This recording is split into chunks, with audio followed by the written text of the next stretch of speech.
I say natural disaster, you probably think of fire, floods, or earthquakes. One thing you definitely don't think of? Syrup.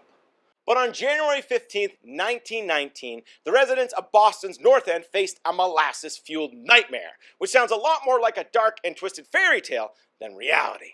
A literal tsunami of molasses, over 20 feet high and traveling for 35 miles an hour, tore through the city. It leveled buildings, tossed trucks into the harbor, and claimed 21 lives. But this wasn't some freak accident. It was a deadly combination of corporate greed, powerful science, and really bad timing. We get into all about the Great Molasses Flood right now.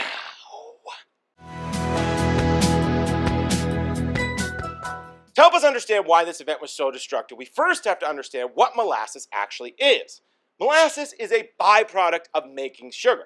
Basically, it's the thick, dark, and gooey leftovers of the sugar-making process. You can think of it like honey's grittier and heavier cousin.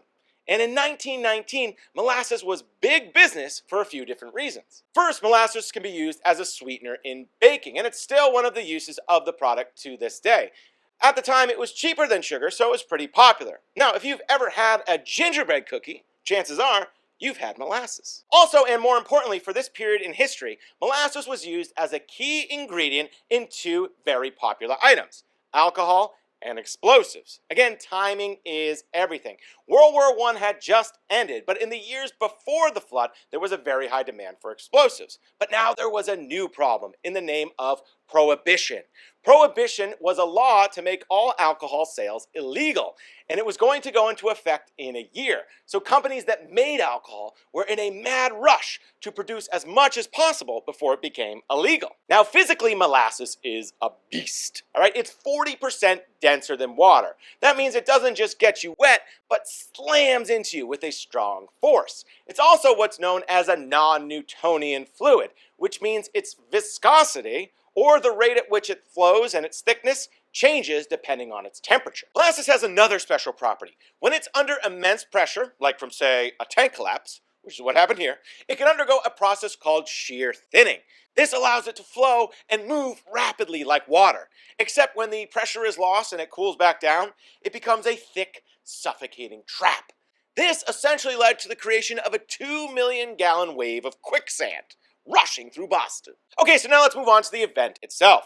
The Purity Distilling Company owned a massive steel tank on Commercial Street in Boston's North End. Now, this is one of the most densely populated areas of the city, and this tank was huge. It was 50 feet high and could hold 2.3 million gallons of molasses. But this tank was a disaster waiting to happen, right from when it was first built in 1915. You see, it wasn't designed by qualified engineers or put together by skilled laborers. The steel used to make the tank was a big problem. Modern analysis shows us the steel plates they used were about half as thick as they needed to be.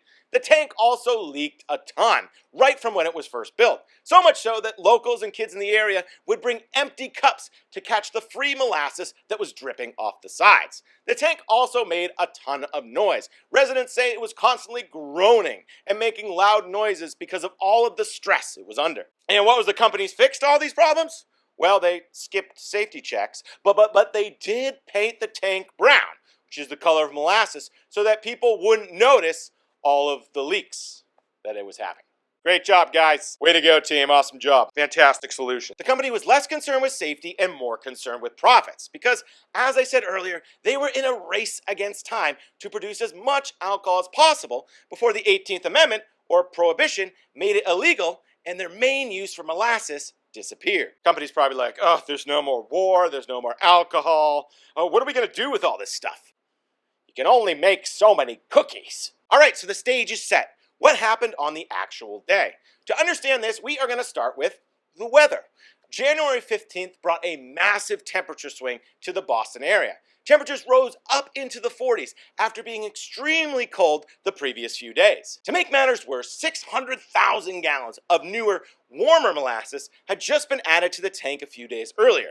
This not only filled the tank to the brim, but could have created something called thermal expansion, where the newer, warmer molasses mixes with the older, cold molasses, causing the cold molasses to expand and put extra pressure on the sides of the tank. When you combine this with the fact that the steel was already low quality and was made brittle or weak from the cold temperatures the days before, this created a perfect scenario for something really bad to happen. Finally, the internal pressure of the tank reached a breaking point. The poor quality steel couldn't bend, so it snapped. Thousands of rivets sheared off in rapid succession, creating a sound that residents thought was machine gun fire. As the tank's hull unzipped, there was an explosion of stored energy. Compressed air and millions of gallons of molasses poured out into the streets of the north end. This made such a loud noise, residents thought that a bomb had gone off or a train had jumped its tracks. The wave, which at points was 20 feet high and moving at 35 miles an hour, demolished railway cars and crushed buildings like cardboard. It was an absolute nightmare that swept up everything in its path. The more people tried to resist, the more the molasses pulled them in. When it was all said and done, 21 people lost their lives and 150 were injured. Most people were so coated in the thick and gooey substance that they were nearly impossible to find. The cleanup took weeks. Rescuers, including over 100 cadets from the USS Nantucket, spent days wading through the thick, syrupy molasses looking for survivors. They used salt water from fireboats to wash the molasses into the harbor, but the harbor actually stayed brown for months after. Residents of the North End also say that decades later, you could still smell the molasses on hot summer days. Now, this was a terrible tragedy, but it actually does have a lasting legacy. It led to one of the first ever class action lawsuits in United States history. The Purity Distilling Company tried to blame the event on anarchist bombers, but the court didn't buy it. They, along with their parent company, the U.S. Industrial Alcohol Company, were ordered to pay out $628,000, which is around $12 million in today's money, to the victims of the tragedy. But this actually wasn't the most important thing to come out of this event. The more lasting legacy is this paved the way for modern building codes. This event is the reason why a qualified engineer must sign off on all major construction. History is often written in blood, but in 1919 it was written in molasses. Sweet, sticky, deadly, and unfortunately, entirely preventable. Thanks for watching.